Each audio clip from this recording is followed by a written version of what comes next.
Hello everyone, আসসালামু আলাইকুম। কেমন আছেন সবাই? আমি তো আলহামদুলিল্লাহ খুব ভালো আছি। তো ইদানিং এর ব্লগগুলো একটু ছোট ছোট হয়ে যাচ্ছে, তো কিছু করার নেই, নিজের মতো একটু সময় উপভোগ করার চেষ্টা করতেছি। ইনশাল্লাহ আবার নিয়মিত হয়ে যাব। তো এখন হচ্ছে সকালবেলা, আমি সকালবেলা আজকে ঘুম থেকে উঠছি, ঘুম ভেঙে গেছে অ্যাকচুয়ালি। তো এসে জানলার পাশে দাঁড়াইছি, তখন রাস্তা রাস্তা ঝাড়ু দিচ্ছিল। তো তারপর হচ্ছে এখনো বাজারটা বসে নাই, এখানে এখানে তো বাজার বসে। তো এই তো মোটামুটি অনেকটুকু সকালে উঠছি। আর এত কুয়াশা, মানে এই বছর আমি প্রথম হচ্ছে এত কুয়াশা দেখছি, মানে 2 দিন 3 দিন ধরে একটু শীত লাগতেছে শরীরে। তো কুয়াশাটাও 2 দিন 3 দিন থেকে হয়তো আছে, বাট আজকে আমি দেখলাম আর কি সর্বোচ্চ এই বছরের জন্য কুয়াশা।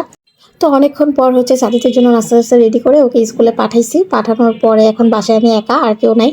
খেতে একদমই ইচ্ছা করতেছে না কোনো কিছু, মানে নিজের জন্য এখন বানাতে ইচ্ছা করতেছে না, যে একা একাই তো আর কি খাবো, তাতে না খেয়ে থাকি, এরকম একটা অবস্থা। তো ফ্রিজে হচ্ছে রুটি করা ছিল, তো সেখান থেকে রুটি নিয়ে আসলাম বের করে। আর এখানে হচ্ছে চা বসাইছি। তো এখানে গরুর দুধের চা বানাবো, তো দুধটা হচ্ছে ভালো করে জাল করে নিছি। তারপর হচ্ছে চা পাতা দিয়ে দিছি। আমি যদিও নিজেকে মাঝে মাঝে স্পেশাল ফিল করার জন্য খুবই চেষ্টা করি, তো হচ্ছে কতটুকু পারি জানি না আর কি। দুনিয়াকে কি করলো না করলো সেদিকে দেখাই উচিত না, আপনি আপনার নিজেকে কতটুকু স্পেশাল ফিল করাইতে পারেন সেটা হচ্ছে বড় কথা। দুনিয়াতে আসলে কেউ নাই, পিছনে কেউ নাই, পিছনে তাকাইতেই হয় না কখনো। তো সেই জন্য আর কি আমি সেটা খুব ভালোভাবে মাথায় ঢুকিয়ে নিছি।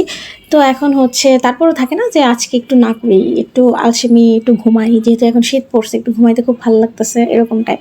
তো ঘুম তো আর নাই, মানে অন্য অনেক কাজই আছে বাসায়। তো তারপরে হচ্ছে যে অনেকক্ষণ পরেই এসে হচ্ছে চাটা বানাইছিলাম।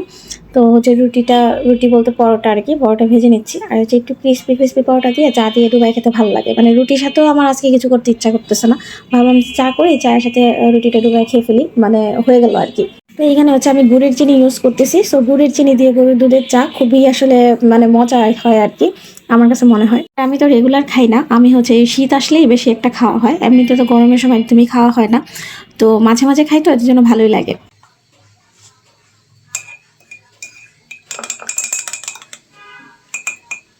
আর হ্যাঁ, সবার পছন্দ সমান হয় না। আমার যেটা ভাল লাগে সেটা আপনার ভাল লাগবে না, বা আমার যে গানটা শুনতে পছন্দ সেটা আপনার শুনতে ভালো নাও লাগতে পারে। পৃথিবীতে এতগুলা মানুষ, আসলে একজনের সাথে আরেকজনের মিল নাই, সবাই সবার থেকে আলাদা সব দিক থেকেই। সেটা আপনি নিজে, আপনার চিন্তা, আপনার চেতনা, আপনার হচ্ছে লেখাপড়া, আপনার চাকরি, আপনার ব্যবসা, সবকিছু আপনার মতোই হবে। সেটা অন্য কারোর মতো হবে না, আর কাউকে তেড়ে ফুলে গিয়ে ফলো করারও কিছু নাই। আপনার চাকরি ভালো লাগলে আপনি চাকরি করবেন, আপনার চাকরি ভালো না লাগলে ব্যবসা করবেন, ব্যবসা ভালো না লাগলে সময় নিন, দেখুন আপনার কি করলে আপনার মস্তিষ্ক কমফোর্ট পায়। দিন শেষে আপনার হচ্ছে মানসিক শান্তিটাই বড়, যেটা আমি আগে সবসময় বলি হয়তো বা ব্লগগুলোতে।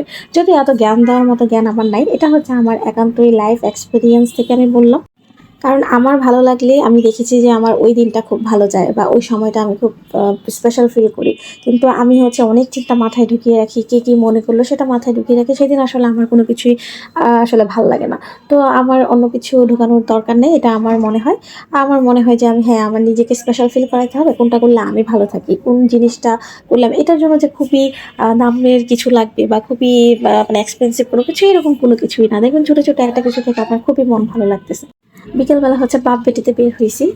আব্বুর হচ্ছে আমাকে নিয়ে জুয়েলারি শপে যাওয়ার কথা। তো এখানে হচ্ছে আমরা শপিং করতে যাচ্ছি, গোল্ড জুয়েলারি শপিং আর কি। কিন্তু রাস্তায় এত জ্যাম, মানে এতদিন ধরে এই এলাকাটায় থাকতেছি, আজকেই হচ্ছে সর্বোচ্চ লম্বা জ্যাম পাইছি আর কি। একদম বাসা থেকে বের হয়েই জ্যাম, রিক্সা পুরাটা মনে করেন যে কি বলে, হেঁটে হেঁটে গেলেই ভালো হতো। এখন হচ্ছে যে আসলাম, এটা হচ্ছে শাহালি প্লাজাতে আসছি, শাহালি প্লাজার রুনা জুয়েলার্সে। তো ওনারা হচ্ছে আমাদের খুবই পরিচিত একজন জুয়েলার্স, মানে আমরা যে টুকটাক যা কিছু কিনি ওনাদের কাছ থেকে কিনি, প্লাস ওনাদের সাথে আমাদের আলাদা একটু পরিচিতি আছে আর কি। সেই জন্য গোল্ড জুয়েলারি তো যে কোনো শপে ঢুকেই কিনা যায় না, আপনারা সবাই এরকম করে হয়তো বা যায়। সবাই বলতে বেশিরভাগ মানুষই যে একটু পরিচিত কারোর কাছ থেকেই কিনি। তো সেখান থেকেই নিলাম। আর এখানে হচ্ছে ডিজাইনগুলা আমি অত কাছ থেকে দেখালাম না, কারণ এগুলো অত ডিজাইনের কিছু না, লাইট ওয়েটের কিছু। আর এগুলো যাদের জন্য কিনতেছি ওনারা আমাদের উপর ট্রাস্ট করে দিচ্ছে। আর লাইট ওয়েটের মধ্যে হচ্ছে এই ডিজাইনগুলো আমার মনে হয়েছে ভালো হবে। আর হচ্ছে আমি সবসময় জুয়েলারি কেনার ক্ষেত্রে চিন্তা করি যে চুলে যেন না আটকায়, বা জামা বা থ্রি পিস যেটাই আমরা পরি না কেন ওগুলোতে যেন না আটকায়, তাহলে জামাটাও নষ্ট হয়, আবার হচ্ছে জুয়েলারিটাও নষ্ট হয়ে যায়।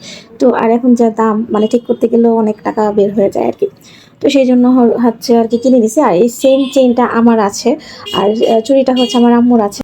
তো এগুলো হচ্ছে সহজে জামাতে বা কাপড়ে আটকায় না। আর যদিও সেম সেম বলতেছি, বাট সেম বলতে হচ্ছে মানে দেখতে সেম আর কি, ভিতরে ডিজাইনগুলো আলাদা। তো আমার ভিডিওগুলো ভালো লাগলে অবশ্যই লাইক, কমেন্ট, শেয়ার এবং সাবস্ক্রাইব করবেন আমার ইউটিউব চ্যানেলটাকে, আর ফেসবুক পেজটাকে ফলো করে দিবেন।